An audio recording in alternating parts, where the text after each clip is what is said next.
Halo, Assalamualaikum warahmatullahi wabarakatuh. Perkenalkan, nama saya Linda Mulyasari, saya dari Tasawuf Psikoterapi. Untuk ini saya akan membahas film Inside Out. Dalam film tersebut ada beberapa hal yang dapat dilihat dari sisi psikologis. Yang pertama itu emosi adalah sebagai energi pendorong manusia. Dalam film digambarkan bahwa si Riley akan bergerak melakukan suatu hal apabila emosi tertentu dalam kepalanya menggerakkan tuas kendali. Jika si Anger yang menggerakkan tuas, maka si Relay akan bertindak meledak-meledak yang menunjukkan kemarahan. Jika Joy yang mengambil kendali, maka Relay akan bersenang-senang, tertawa, bersemangat. Manusia dapat bergerak dan beraktivitas membutuhkan energi pendorong, dan energi pendorong tersebut adalah emosi yang kita rasakan.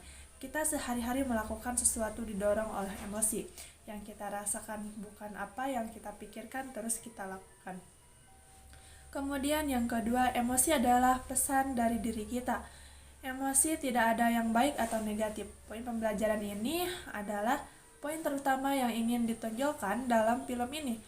Itu adalah emosi sedih, bukan sebuah emosi yang perlu disingkirkan dan dijauhi, karena sedih memiliki manfaatnya sendiri.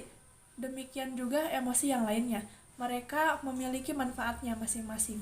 Film ini membantu kita untuk mengerti pesan yang disampaikan oleh masing-masing emosi, terutama ketika di bagian awal film, ketika Joy memperkenalkan satu persatu emosi di kepala Riley. Yang pertama itu adalah rasa ketakutan. Emosi ketakutan membuat kita waspada dan melakukan persiapan cukup untuk kita dalam kondisi aman. Kemudian ada emosi jijik, membuat kita untuk menjauhi hal-hal yang mendapat meracuni kita secara fisik, sosial, dan moral. Kemudian ada marah. Marah ini membantu kita untuk membela diri, untuk mendapatkan keadilan. Kemudian ada kesedihan, membantu kita untuk merefleksikan kejadian yang tidak mengenakan dan membuat kita belajar dari sana, mampu mendengarkan pesan yang ingin disampaikan oleh emosi kita, membantu kita untuk menjadi manusia yang lebih dewasa dan baik. Kemudian yang ketiga, berhati-hatilah ketika Anger memegang kendali hidup kita. Di film ketika si Joy dan Sadness terlempar dari ruang kendali, maka tersisa 3 emosi yang mengendalikan Relay. Dari ketiga emosi tersebut, Anger yang kemudian menjadi pemimpin yang paling sering mengambil kendali, tetapi ketika akhirnya Anger mulai mengambil alih kehidupan Relay, maka menjadi semakin buruk, karena sikap yang ditunjukkan Relay selalu meledak-ledak, kasar, dan bermusuhan dengan orang lain. Hal ini juga berlaku bagi kehidupan kita sehari-hari. Seperti yang dibahas di atas, Anger diperlakukan untuk kita mendapatkan keadilan, tetapi ketika kita membiarkan Anger mengontrol hidup kita terlalu lama, maka Anger akan mulai mengacaukan kehidupan kita. Mengapa? Karena Anger akan membuat kita senantiasa mengartikan setiap keadilan yang terjadi itu tidak adil kepada kita. Untuk yang keempat, setiap manusia itu mempunyai emosi utama. Jadi kalau kita teliti dalam film tersebut, kita dapat melihat di setiap karakter dalam film Inside Out terdapat pemimpin emosi yang berbeda-beda. Setiap pemimpin emosi ini adalah emosi yang duduk di tengah dari ruang kontrol tersebut.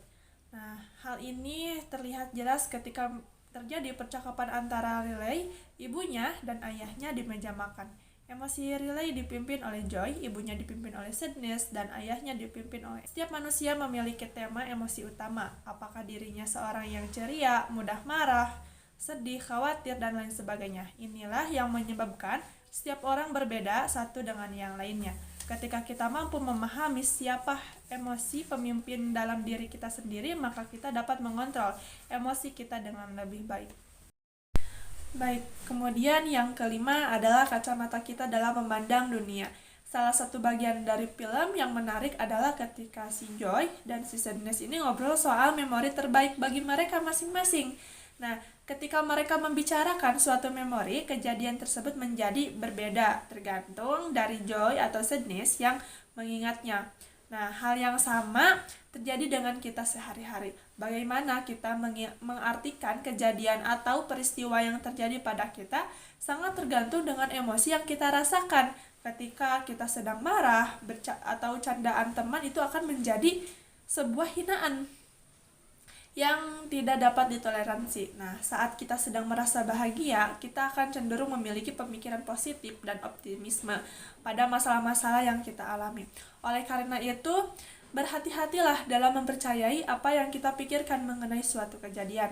Sadarlah emosi yang sedang memegang kendali dan sadarlah bagaimana emosi tersebut mempengaruhi bagaimana cara kita memandang suatu hal.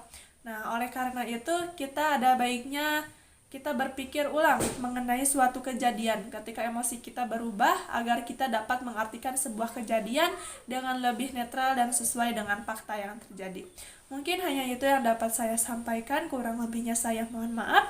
Kita kembali lagi di lain waktu. Assalamualaikum warahmatullahi wabarakatuh. Taratara, taratataturut. Oh.